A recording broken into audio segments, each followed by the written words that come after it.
নমস্কার, আমি বরুণ। আমাদের আজকের যাত্রা নামচি সিকিমের চারধাম মন্দির বা সিদ্ধেশ্বর ধাম, সিকিমের অন্যতম বিখ্যাত পর্যটন কেন্দ্র। ভুটানি ভাষায় নামচি শব্দের অর্থ হল আকাশ, অর্থ নাম, আর উঁচু অর্থ জি, অর্থাৎ উঁচু আকাশ। মন্দিরটি সমুদ্রপৃষ্ঠ থেকে 5,500 ফুট উচ্চতায় অবস্থিত। প্রায় 7 একর এরও বেশি জমি নিয়ে তার বিস্তৃত। তো সামনেই দেখা যাচ্ছে প্রবেশদ্বার, গাড়ি ভেতরেই চলে যাবে। তারপর ওখানে গাড়ি প্লেস করে টিকিট কেটে আমরা ঢুকবো।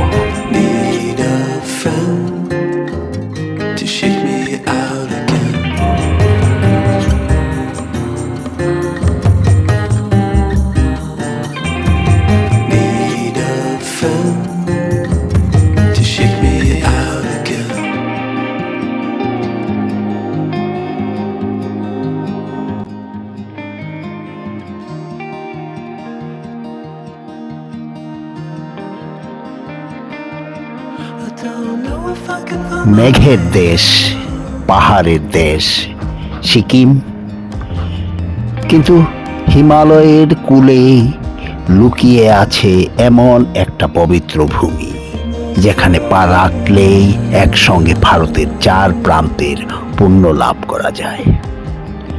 আমরা আজ দাঁড়িয়ে আছি দক্ষিণ সিকিমের নামচি শহরের সোলুফাক পাহাড়ে,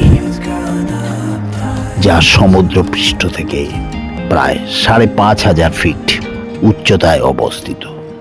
এই পবিত্র স্থানটির নাম সিদ্ধেশ্বর ধাম। সাধারণ মানুষের কাছে নামচি চারধাম নামে পরিচিত। তাই আজকের এই ভিডিওতে ঘুরে দেখাবো এই মহাজাগতিক এবং আধ্যাত্মিক স্থাপত্যের প্রতিটি খুঁটি।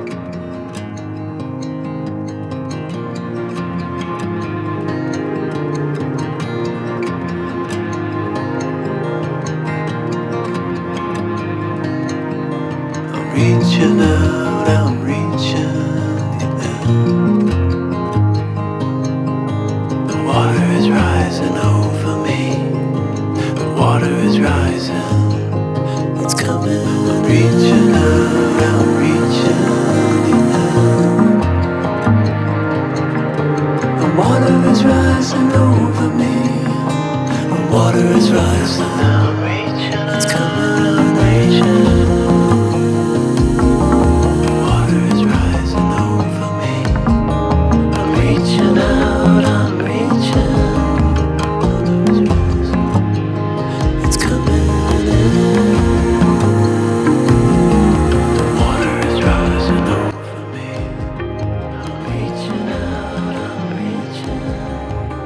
সিকিম সরকারের পর্যটন বিভাগ দ্বারা ধর্মীয় পর্যটন কেন্দ্রকে এক নূতন মাত্রা দিতে এই কমপ্লেক্সটি তৈরি করা হয় 2011 সালের নভেম্বর মাসে।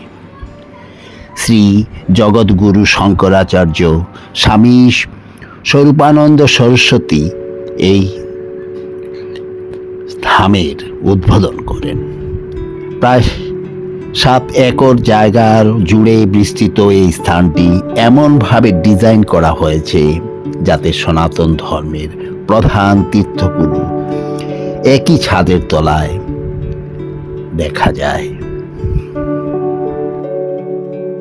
চেরি ব্লসম ফ্লাওয়ার ফুলগুলা ফুটে আছে। পৌরাণিক বিশ্বাস, অর্জুনকে পাশুপাত অস্ত্র দেওয়ার আগে মহাদেব শিব এই সিকিমের বুকে কিরাত বা শিকারি ভেসে অবস্থান করেছিলেন। তাই এই পাহাড়ের ঐতিহাসিক গুরুত্ব অপরিসীম।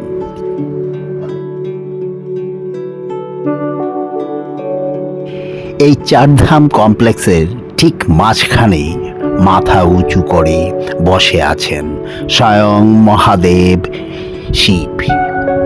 108 ফুট উচ্চ এই মূর্তি। মন্দিরের চূড়ায় 87 ফিট শিব মূর্তিটি স্থাপন করা হয়েছে। ধ্যানমগ্ন শিবের এই রূপটি একটা বিশাল, এতটাই বিশাল যে নামচি শহরের দূর দূরান্ত থেকে এখানে স্পষ্টভাবে দেখা যায়।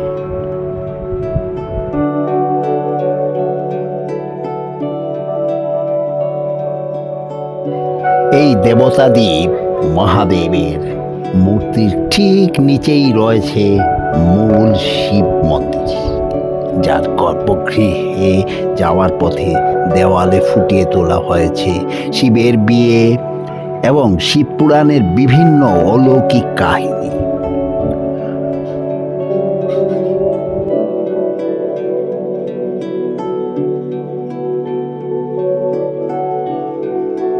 আর সেই মন্দিরের সামনেই আছে বিশাল নন্দী বা ষাঁড়ের মূর্তিটি।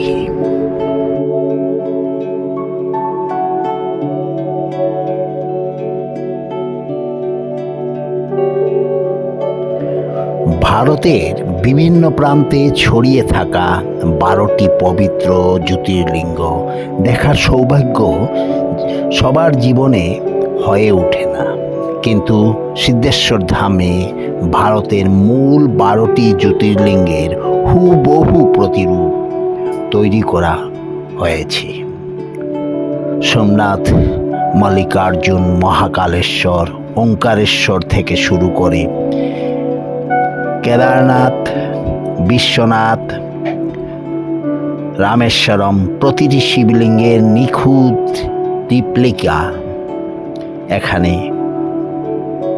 ক্রমানুসারে সাজানো হয়েছে। ভক্তরা এখানে সারিবদ্ধভাবে প্রতিটি শিবলিঙ্গের জল ও বেলপাতা অর্পণ করতে পারেন।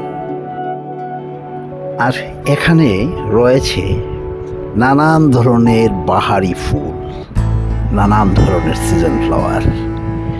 আর চেরি ব্লসম তো আগেই দেখিয়েছি, অনেক অনেক গাছ এখানে আছে, ফুলে ফুলে ময় হয়ে আছে। আপনার মন এখানেই হারিয়ে যাবে।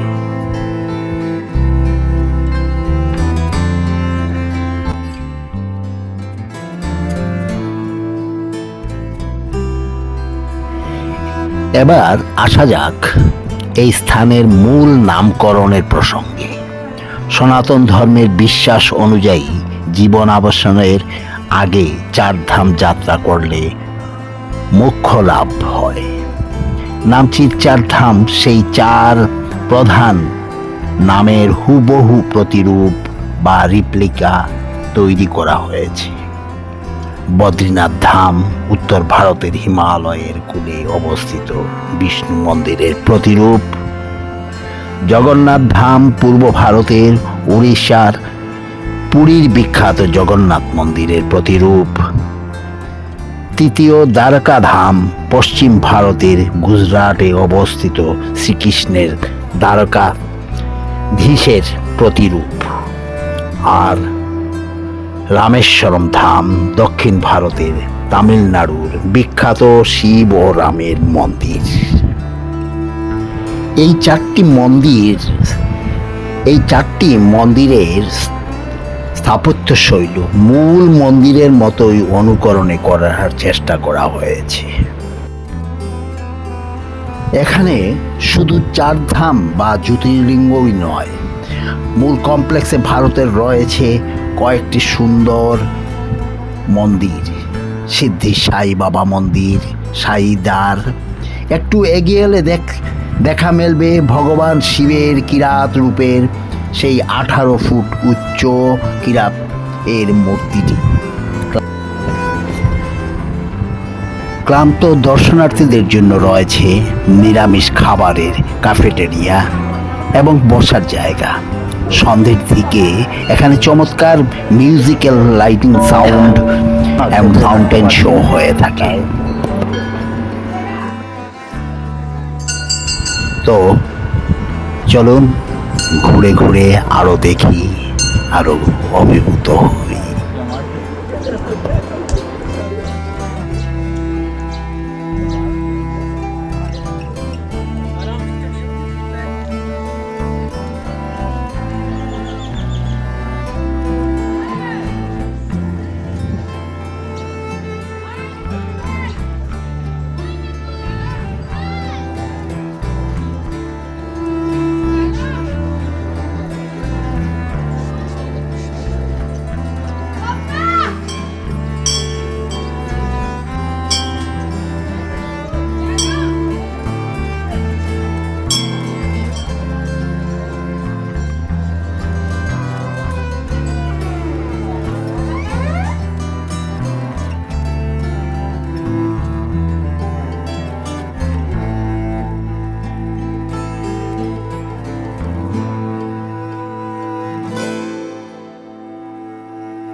ভালো করে ভেতরে ছবিটা দেখাতে পারিনি, কারণ হচ্ছে ভেতরে camera not allow, mobile not allow, তার জন্য। তবুও আমি একটু নিয়েছি ছবি আপনাদের। উপর থেকে এই হলো পুরো ভিউ। গাড়ির মধ্যে রয়েছে আমার পাওয়ার ব্যাংক, আমার মেইন ক্যামেরা বন্ধ due to reason of power drop. Mobile দিয়ে এখন ভিডিওটা করছি। সাউন্ড এবং ছবি কেমন আসবে জানি না, তবুও। আর এদিকে পায়ের তো যন্ত্রণা আছেই, শুরু হয়ে গেছে, আবার বসতে হবে কোথাও। হাঁটতে পারছি না।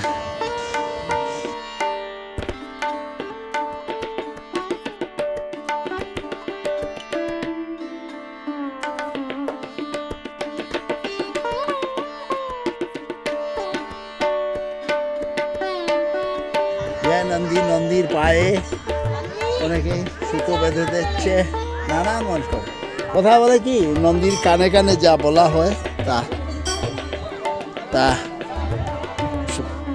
পূর্ণ হয়। তাই এখানে তো আর কানে কথা বলা সম্ভব নয়, তাই হয়তো নন্দীর পায়েই সুতো বেঁধে রাখা হয়েছে।